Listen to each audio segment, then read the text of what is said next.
नमस्कार दोस्तों। एसईओ की समिट खत्म हुए को 3-4 दिन हो गए, लेकिन ऐसी ऐसी shocking behind the scenes negotiations की न्यूज़ आ रही हैं, मैं बता नहीं सकता हूं, क्योंकि ये सारी न्यूज़ ऐसी हैं जो एंटायर वर्ल्ड का जो ऑर्डर है उसको चेंज करने वाली हैं, रीशेप करने वाली हैं।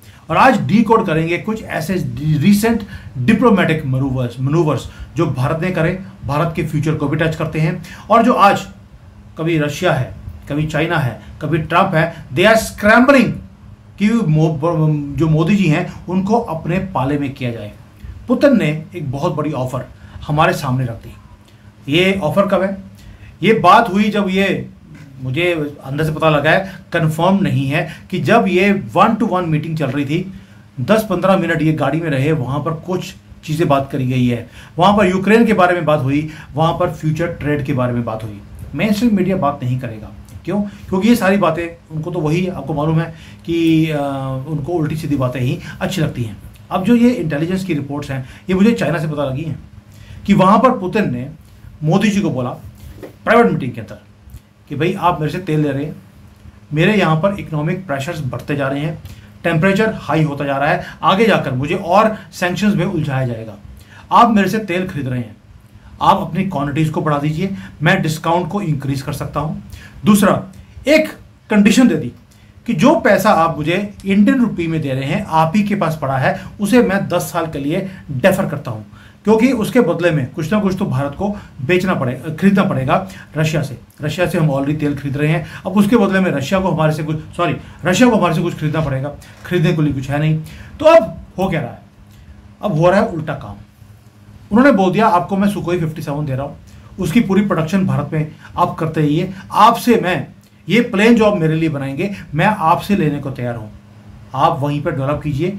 पूरी टेक्नोलॉजी ट्रांसफर आपको दी जा रही है, और तेल के पैसे 10 साल के लिए आपके पास पड़े रहेंगे। अगले 3-4 सालों में आपको मैं पूरी टेक्नोलॉजी के बाद ये प्लेन्स बनाने की पूरी फैसिलिटी आपको दे दूंगा। आप प्लेन बनाइए, मुझे भी दीजिए और दुनिया को भी बेचिए। यानी कि जो तेल हम खरीद रहे हैं उसी पैसे से हम लोग आगे जाकर फाइटर प्लेन्स भी हम डेवलप भी करने वाले हैं, बनाने वाले हैं, और रशिया को भी देने वाले हैं। ये होते हैं चत भी मेरी पट भी मेरी, क्या होता है वो शोले मूवी वाला सिक्का, दोनों तरफ ही हेड एंड टेल मेरे ही हैं। और मोदी जी का रिस्पांस क्या था? मोदी जी का रिस्पांस ये है कि पुतिन को, दोस्तों आज तक मैंने कभी भी सेंसेशनल वाली वीडियो नहीं बनाई है। अगर आपके दिमाग में ये चल रहा है यार ये तो सेंसेशनल न्यूज़ है, बिल्कुल भी नहीं है। अब तक जितनी वीडियोस हैं वो आपने देखा होगा कि जो जो बोला वैसे ही निकला। ये जब अंदर की बातें पता लगती हैं तो मैं लेके आता हूं, आपको आगे जाकर पता लग जाएगा मैं क्यों बोल रहा हूं ये चीजें। ये कंफर्म न्यूज़ है, हमें 10 साल की डेफर्ड पेमेंट पे तेल मिलना शुरू हो गया, वो भी इंडियन रुपी में। मोदी जी का रिस्पॉन्स कि Putin you are a very good friend, तुम्हारी इकोनॉमी ऑलरेडी डाउन है, तुम्हें मैं पूरा सपोर्ट करूंगा। Our team will start working with your team, और इसके टर्म्स एंड कंडीशन बनाते हैं ताकि तुम्हें नुकसान ना हो। क्या वर्ड यूज किया? कोई और प्रधानमंत्री होता तो बोलता बल्ले बल्ले जी, चिंता ही ना करो, 10 साल की डेफर्ड पेमेंट मैं ले लेता हूं। मोदी जी ने बोला मैं तो डील साइन करूंगा अगर तुम्हें भी नुकसान ना हो, इसकी टर्म्स एंड कंडीशंस हमारी टीम तुम्हारी टीम के साथ बैठकर बना लेगी। यानी कि ना तो रशिया की चलेगी ना भारत की, दोनों की चलेगी। इसको बोलते हैं दोस्ती निभाना, both from Putin and from Modi ji. ये जो डील्स हैं ये सिर्फ डील ऑयल की नहीं है दोस्तों, ये पुतिन रिकॉग्नाइज भी कर रहे हैं कि भारत के हाथ में की है रशिया के इकोनॉमिक सर्वाइवल के लिए भी। हम जितना तेल खरीद रहे हैं, चाइना हमसे 3 गुना ज्यादा खरीदता है। उन्होंने ये ऑफर चाइना को नहीं दी है, भारत को दी। और दूसरा, पुतिन जो है हमारी जो रिलेशनशिप को कितना सीरियसली ले लेते हैं, इससे अंदाजा लगाइए। चाइना के ऊपर 250% का टैरिफ लगाया क्योंकि वो तेल खरीद रहे हैं रशिया से। क्या पुतिन के ऊपर फर्क पड़ा? बिल्कुल भी नहीं। लेकिन जैसे ही भारत के ऊपर सैंक्शंस की बातें आई, टैरिफ की बातें आई, पुतिन अमेरिका में जाने के लिए रेडी हो गए कि please do not disturb my relationships. ये होती है दोस्ती। अब आते हैं इसके आगे कि पुतिन और भारत कर क्या रहे हैं। पुतिन भारत को बोल रहा है प्लीज मेरे साथ मिलकर और अपने ट्रेड को बढ़ाइए। दूसरी तरफ से चाइना क्या कर रहा है? चाइना साइमल्टेनियसली ट्राई कर रहा है कि जो डील भारत को दी जा रही है वो चाइना को भी मिल जाए, ताकि एक एक्सक्लूसिव एनर्जी की पार्टनरशिप चाइना की रशिया के साथ बन जाए। अब रिजल्ट क्या हो रहा है? रिजल्ट हो रहा है वही तिकड़ी जो पुरानी मूवीज होती थी, 2 लड़के 1 लड़की, और दोनों किसके साथ लड़की जाएगी वो लड़की डिसाइड करेगी। यानी कि 3 वे पावर प्ले शुरू हो गया, जहां पर भारत चाइना को भी एंगेज कर रहा है और रशिया को भी एंगेज कर रहा है। और आपको याद होगा कि सऊदी अरेबिया ने, इराक ने अभी रिसेंटली जो उसकी ऑयल सप्लाईज हैं उसे रिफाइनरीज को देने से मना कर दिया था, यानी कि रिड्यूस कर दिया है। तो जो तेल की मार्केट है उसके अंदर प्रेशर बढ़ता जा रहा है, ग्लोबल एनर्जी मार्केट हिली पड़ी है। उसके बीच में भारत ने अपने आप को इतना ब्यूटीफुली पोजीशन किया है कि आप क्रूशियल बनते जा रहे हैं। चाइना भी चाहता है कि वो चीज़ जो भारत ने, मोदी जी ने करी है वो चाइना कर सके, पर रशिया ने उनको ये ऑफर्स नहीं दी हैं। अब आते हैं चाइना फैक्टर के ऊपर। मैंने तेल का बता दिया, क्योंकि वो एक कमरे के अंदर एक ही तो एलिफेंट है, वो है चाइना। और चाइना डेस्परेटली क्या कर रहा है, उसने भारत को बोला कि भाई पहली बात तो ये, चाइना ने जो अपना पूरा पावर शो दिखाया एससीओ में भी और उसके बाद 3 सितंबर की परेड में, उसने क्रिएट किया एक एंटी वेस्टर्न अलायंस दिखाने के लिए कि मेरे पास ऑप्शंस है। शी जिनपिंग ने ग्रैंड मिलिट्री परेड दिखाई यहाँ पर, सिर्फ इसलिए कि जो अमेरिका है उसको इंडिकेशन पहुंचे। 3 टारगेट थे चाइना के, एक ताइवान को दिखाना कि मेरी पावर कितनी है, दूसरा साउथ ईस्ट एशिया की जो कंट्रीज हैं जिसको हम इंडो पैसिफिक बोलते हैं उनके ऊपर प्रेशर डालना कि मेरी माइट बहुत ज़्यादा है, पंगे मत लो, और तीसरा था मोस्ट इंपॉर्टेंटली भारत को इंप्रेस करना कि देखिए अगर हम मिलकर काम करते हैं हम दुनिया को हरा सकते हैं। भारत को डराने के लिए नहीं, भारत को इंप्रेस करने के लिए ये सारा काम किया गया है। ये मैं चाइना के अंदर के जो डीप लोग हैं उसकी बातों से मैं आपके सामने ये पेश कर रहा हूँ, ऐसे नहीं बोल रहा आपको। अब आते हैं कि चाइना की स्ट्रैटेजी क्या था। चाइना की स्ट्रैटेजी एक ही बात है कि इंटिमिडेट करो सामने वाले को और उसके बाद दूसरे को सरेंडर करने के लिए मजबूर कर दो। लेकिन मोदी जी जो बात करते हैं स्ट्रेंथ के ऊपर, वो भी अपने बलबूते पे। मोदी जी ने मीटिंग करी शी के साथ भी और उसके बाद पुतिन के साथ भी, और एससीओ की मीटिंग भी हमने अटेंड करी।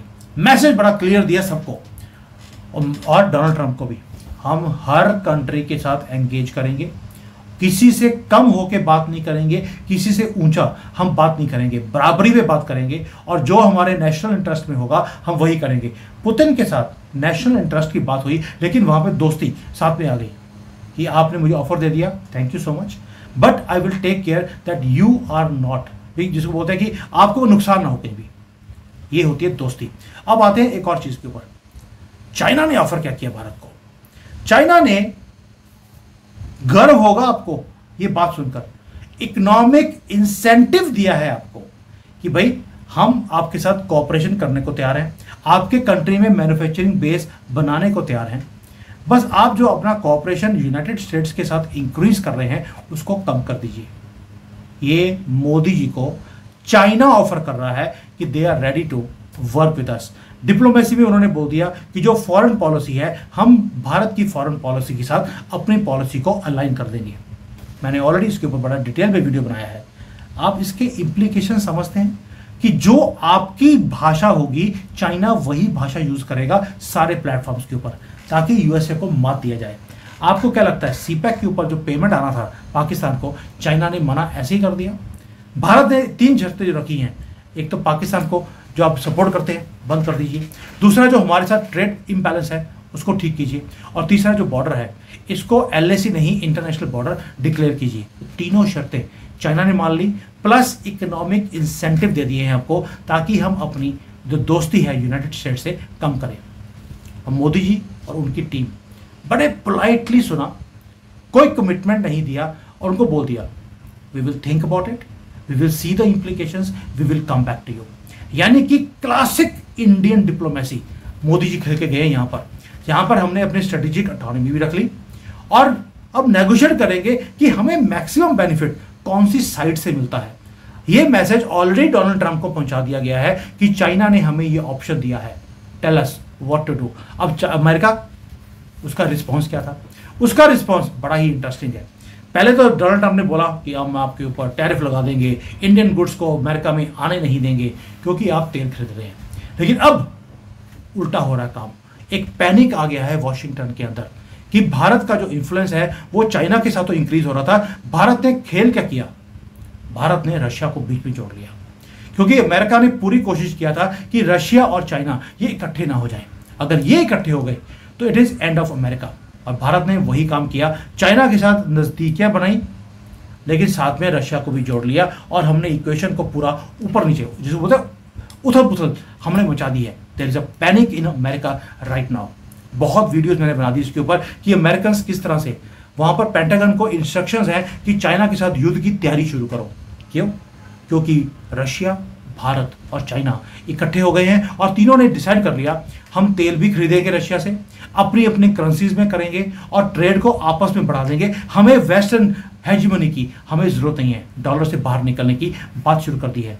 ऑलमोस्ट 25-30% जीडीपी है पूरी दुनिया की इन 3 कंट्रीज में, और 30% अगर डॉलर हाथ से निकल गया, आप समझ सकते हैं डॉलर भी गए हो, डोनाल्ड ट्रंप भी गए हो और अमेरिका भी गए हो। यानी कि प्रेशराइज कर रहे थे भारत को, और अमेरिका ने क्या कर दिया, भारत को पुश किया चाइना की तरफ, जो उनका ओरिजिनल प्लान था कि चाइना और भारत मिलकर काम करें। हमने रशिया को बीच में जोड़कर सारा कुछ धरा का धरा रह गया। यानी कि जो अमेरिका चाहता था उसका ऑपोजिट हमने काम किया है। अब हम तभी बोल रहा हूं, centre of each everything, every negotiation हम हैं, वो बेशक अमेरिका हो, रशिया हो, चाइना हो। ऐसे नहीं बोल रहा हूं, बहुत ज्यादा गहरी ये चीजें हैं जो सामने हुई हैं। और यूएसए के जो सेनेट के मिलिट्री कमेटी के जो चेयरमैन हैं वो अभी अभी ताइवान पहुंच गए हैं। एससीओ की मीटिंग खत्म हुई और अमेरिकन चूहों की तरफ भागे हैं ताइवान की तरफ। क्यों? ताकि बीजिंग को एक मैसेज दिया जाए, और वहां पर ताइवान को बोला जा रहा है तुम चाइना से पंगे लो, चिंता मत करो, तुम्हारे पीछे हम खड़े हैं। जैसे यूक्रेन को बोला था, अब ताइवान को खड़ा किया जा रहा है। तो वहां पर जाकर चाइना कोई मिसाइल फेंकेगा, कोई फाइटर प्लेन भेजेगा और वहां पर एक युद्ध जैसा माहौल क्रिएट किया जाए ताकि चाइना को सैंक्शन किया जाए। America is scrambling to maintain relevance. ये वो अमेरिका है जिसने पूरे दुनिया के ऊपर दादागिरी करी थी, आज अपनी रेलिवेंस को क्रिएट करने के लिए वो भागता फिर रहा है। और ये काम किया मोदी जी ने जब आपने चाइना के साथ रिलेशंस बनाने के बाद रशिया को बीच में डाल दिया, और जियोपॉलिटिकल लैंडस्केप को आपने हमेशा के लिए परमानेंटली आपने चेंज कर दिया है। अब अगर आपको लगता है कि चाइना के साथ हमारे जो प्रॉब्लम्स हैं वो सॉल्व हो जाएंगी, आहिस्ता आहिस्ता सॉल्व होगी, काम होना शुरू हो गया है। दोस्तों, जो अमेरिका की जो स्ट्रेटेजिस्ट है उन्होंने क्या बोलना शुरू कर दिया, उन्होंने ओपनली बोलना शुरू कर दिया है कि भारत की स्ट्रेंथ को हमने अंडरमाइन किया। हमने हमेशा जूनियर पार्टनर की तरह भारत को देखा है। ये उनके स्ट्रेटेजी के लोग बोल रहे हैं अमेरिका के। जितना हम प्रेशर भारत के ऊपर डालते जा रहे हैं, पता नहीं मोदी जी कौन सी मिट्टी के बने हैं। भारत डेमोन्स्ट्रेट कर रहा है कि वो फॉरेन पॉलिसी भी बना रहा है, डिप्लोमेसी मैथमेटिकली आगे चल रहा है, और जो दुश्मन थे उनको दोस्त बनाता जा रहा है। ये अमेरिका ने कभी सोचा नहीं था। और एज ऑर्डिनरी इंडियंस इसका मतलब आपके लिए क्या है? भाई, हमारी जो कंट्री है भारत, वो जेन्युइनली एक ग्लोबल पावर की तरफ वो चलती जा रही है। दुनिया ने हमें रिकॉग्नाइज करना शुरू कर दिया, एक global power, not only a large developing economy, एक ग्लोबल पावर जिसके पीछे चाइना भी लगा है, रशिया लगा है, इधर से अमेरिका लगा है अभी, कि हमारे साथ रिलेशन बन जाए और हम उनके पाले में आ जाए। अभी इंप्लीकेशंस भारत के लिए क्या है? भारतीयों के लिए बता दिया, गर्व का मूवमेंट है, but what does it mean for India and Indian citizens? पहली बात, जो हमारी एनर्जी की सिक्योरिटी है वो स्ट्रांग हो गई। रशिया ने आपको 10 साल के लिए और तेल डिस्काउंट पे देना शुरू कर दिया, और पेमेंट भी जब करना मन करेगा तब कर लेना। Multiple suppliers, China, Russia, America compete कर रहे हैं कि इंडियन बिजनेस उनके हाथ में आ जाए। यानी कि अब हम बिजनेस वहां करेंगे जहां पर हमें बेटर डील्स मिलेंगी, फेवरेबल टर्म्स मिलेंगी, वहीं पर हम काम करेंगे। दूसरा, भारत के अंदर अब टेक्नोलॉजिकल एक अपग्रेडेशन आएगा। डिफेंस में आपके पास पार्टनरशिप्स एक्सपैंड होने वाली हैं। सुपर पावर्स कंपीट कर रही हैं आपकी दोस्ती के लिए। रशिया भी एक सुपर पावर था, अभी भी है। चाइना बनता जा रहा है, अमेरिका शुरू से था, और तीनों आपके पीछे है। यानी कि अब तीनों में से जो भी बेटर टेक्नोलॉजी हमें देगा, फेवरेबल टर्म्स पे देगा, हम उसकी टेक्नोलॉजी को भारत में लेकर आएंगे। तीसरा, जो भारत की वॉइस है ग्लोबल अफेयर्स के अंदर वो बढ़ती जा रही है, and it is becoming louder. जो फैक्ट है कि पुतिन, शी, ट्रंप तीनों एक्टिवली मोदी जी को अपने साइड पे करने की कोशिश कर रहे हैं, इसका मतलब है कि भारत का जो राइजिंग इन्फ्लुएंस है उन्होंने देख लिया। हमारी मीडिया को दिखता नहीं है कि हमारा जो दबदबा है, हमारा जो वेट है कंट्री का, वो बढ़ कैसे रहा है। इन्हें अभी भी सिर्फ बिहार में जातिवाद, ये वो। अब मीडिया को मुझे नहीं समझ आता कि हमारा इंडियन मीडिया क्या कर रहा है। ये जो इतना बिहाइंड द सीन्स काम चल रहे हैं, ये मीडिया का काम है। इनके पास हजारों लोग, हजारों रिपोर्टर्स हैं इनके पास, ये चीजें दिखा सकते थे, लेकिन मुद्दा क्या है, जहां से पैसे मिलते हैं ये वहीं पर चीज़ों को दिखाते हैं, जो एक्चुअल काम हो रहा है उसके ऊपर नज़र ही नहीं है। दोस्तों, ये जो नई पोजीशन बढ़ रही है जहां पे पुतिन, शी, ट्रंप तीनों हमारे पीछे लगे हैं, आपको लगता है कि ये इतना आसान है? इसमें चैलेंजेस बहुत ज़्यादा हैं। रीज़न बीइंग, तीनों सुपर पावर्स ये कंपीट कर रही हैं एक दूसरे के साथ भी। अब तीनों को केयरफुली बैलेंस करना ये बहुत बड़े स्टेटमेंट का एक काम है। एक भी रॉन्ग मूव हमारी गवर्नमेंट से या हमारे किसी गवर्नमेंट के बंदे से गलत स्टेटमेंट चला गया तो अननेसेसरी टेंशंस हमारी बन सकती हैं किसी भी कंट्री के साथ। और राहुल गांधी तो आपको मालूम है, लीडर ऑफ अपोजिशन है, उल्टी सीधी बात बोलेगा और मीडिया उसको उछालेगा एंड रिलेशंस खराब हो सकते हैं। यानी कि बहुत सेंसिटिव टाइम है जिसके ऊपर आ रहे हैं। लेकिन जो इकोनॉमिक इंप्लीकेशंस है इतनी ज़्यादा सिग्निफिकेंट है कि हमारा ट्रेड रशिया से शुरू हो रहा है, तेज़ हो रहा है। चाइना को हमने ऑलरेडी ऑफसेट करना शुरू कर दिया और अमेरिकन टैरिफ्स फर्क नहीं पड़ता, जीएसटी हमने ऑलरेडी कम करके उसको ऑफसेट कर दिया। यानी कि हमने केयरफुली रिस्क मैनेजमेंट का हमने काम कर लिया है। अब बॉटम लाइन भारत के लिए क्या है? वी आर विटनेसिंग, गर्व से बोल रहा हूं मैं, एक emergence of multipolar world order और भारत की पोजीशन है की पोजीशन के ऊपर। अब हम सैटेलाइट की तरह काम नहीं कर रहे, अब मेन पोल हम बनते जा रहे हैं। और मोदी जी की जो स्ट्रैटेजी है वो बड़ी सिंपल है, आप एंगेजमेंट करो सबके साथ, आप स्ट्रेटेजिक ऑटोनॉमी भी रखो, उसके बाद आप हर एक के साथ एंगेज भी करो, जिससे बेटर डील मिलेगी उसी से काम करेंगे। वही गुजराती माइंडसेट, और उसका हमें फायदा भी मिल रहा है। क्या हो रहा है फायदा? फायदा ये हो रहा है कि सारी साइड्स हमारे साथ रिलेशन बनाने को तैयार है, हमारे साथ बिजनेस करने को तैयार है। और ये जो बुली को करने की सोच भी रहा था, उन्होंने बुली करना बंद कर दिया है। ये है भारत का मोमेंट ग्लोबल स्टेज के ऊपर। हम नेविगेट करते जा रहे हैं अपने अपने रास्ते को, और अगले कुछ सालों तक हमने अपनी स्ट्रेंथ को कैसे और इंक्रीज करना है उसका रास्ता बना लिया। इसी को ग्लोबल पावर बोलते हैं, ना कि एक रीजनल पावर। अब हम एशिया की छोटी मोटी कोई रीजनल पावर नहीं, ग्लोबल पावर बनते जा रहे हैं। सुपर पावर में अभी देर लगेगी, दुनिया हमें वॉच कर रही है दोस्तों। भारत लीड करता जा रहा है, दुनिया वॉच कर रही है। दुश्मन भी आएंगे, देश के अंदर भी, देश के बाहर भी। आपने देखा होगा फोटो जहां पर पुतिन और मोदी जी जा रहे हैं और पीछे भिखारी दांत पीस रहा था हमारी स्ट्रेंथ को देखकर, कि कैसे वर्ल्ड लीडर्स हमारे साथ हाथ मिलाते हैं और अपनी गाड़ी पे बिठाकर वो ले जाते हैं। ये तस्वीर छोटी नहीं है, ये बहुत कुछ बताती है कि वो 10 मिनट पहले पुतिन 10 मिनट वेट करते रहे कि मोदी जी आएंगे तो हम इकट्ठे जाएंगे, क्योंकि कुछ मुद्दे उस गाड़ी में डिस्कस करने थे। और जो मुद्दे डिस्कस किए गए वो मैंने बता दिया आपको, कि हमारा इन्फ्लुएंस बढ़ता जा रहा है, दोस्ती बढ़ती जा रही है और दुश्मनों के खेमे में आग लगती जा रही है। ये है विंडो जिसको बोलते हैं रियल डायनामिक विंडो, जो खुल गई है, जो आगे जाकर शेप करेगी दुनिया को। ये माइक्रोसॉफ्ट वाली विंडो नहीं है, वो तो हमने बंद कर देनी है बहुत जल्दी, चिंता मत कीजिए दोस्तों।